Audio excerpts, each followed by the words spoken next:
Girlfriend আছে কার কার দেখি হাত তোলো। মাশাআল্লাহ, সাহস আছে ওদের, বুকের পাটা আছে। হাত দাও বেটা। এই গার্লফ্রেন্ড বয়ফ্রেন্ডের সাথে আমাদের কোনো সম্পর্ক, আমরা বিয়ে করব। কি করব? বিয়ে করব। চেয়ারম্যান সাহেব বিয়ে করাই দিন এগুলোরে, আপনার দায়িত্ব দিয়ে গেলাম। এই গার্লফ্রেন্ড বয়ফ্রেন্ড এগুলো ইসলামের কালচার নয়। বিয়ের চেয়ে ভালো কাজ পৃথিবীতে হতে পারে? বিয়ে করতে গেলে বাপে বলে আগে নিজের পায়ে দাঁড়া। তো এতদিন ও কার পায়ে দাঁড়াইছে? ছেলে মেয়েদেরকে সাহস দেন, ছেলেও পড়বে। ওই যে একজন চিল্লান দিয়ে উঠছে, ওর কমন পড়ছে, কমন পড়ছে। মাশাআল্লাহ।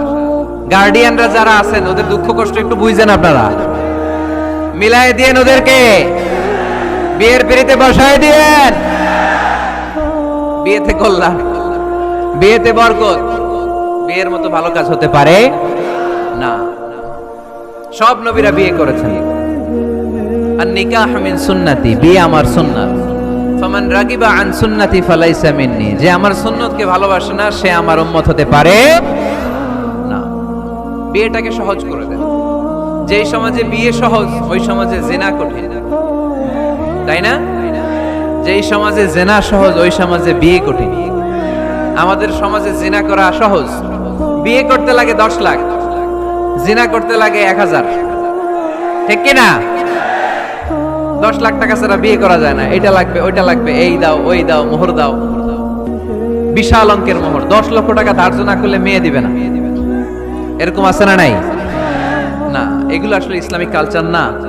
ছেলের বাবা মেয়ের বাবা উভয়কে আমি বলি বিয়েটা সহজ করে দেন, সহজ করে দেন। ছেলে পড়াশোনা করুক, সমস্যা নাই, মেয়েও পড়ুক, কিন্তু তারা পবিত্রভাবে তাদের সম্পর্ককে মেনটেন করুক। ঠিক কিনা? তাদের এই যৌবনের তাড়নায় যে পাপের সাথে জড়াবে তার পার্সেন্টেজ গুণা বাবা হিসেবে আপনার কাঁধেও আছে না নাই? এজন্য বাবারা সাবধান, মায়েরা সাবধান, বিয়েটাকে সহজ করেন।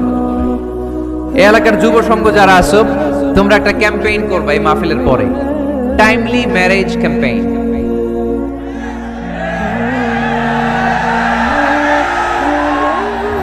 Timely marriage campaign. সময় মতো বিয়ে দিতে হবে, দেরি করা যাবে। বাপ মা বুঝে না, একজনকে হুজুর আব্বাই বুঝে না। গার্ডিয়ান যারা আছেন একটু সদয় হন।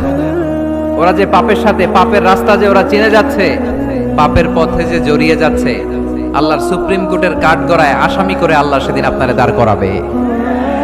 আল্লাযীনা হুম লিফুরুজিহিম হাফিযুন, they guard their privates।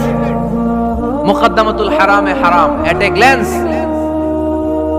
একটা নারীর দিকে চোখ পড়ে যাওয়া এটা হারাম না, কিন্তু এই চোখ পড়ার কারণে এটা জিনার দিকে নিয়ে যাবে, এজন্য এটাকেও হারাম করেছে কে?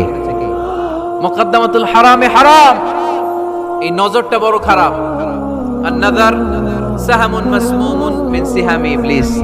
এই নজর হচ্ছে শয়তানের বিষ মাখানো তীরের মধ্য থেকে একটা ভয়ঙ্কর তীর। এই তীর দিয়ে শয়তান যুবক আর যুবতীদেরকে কাবু করে ফেলে। আমরা শয়তানের হাতে ধরা দিতে চাই না, আমরা বিয়ের মতো পবিত্র বন্ধনে আবদ্ধ হতে চাই। ঠিক কি?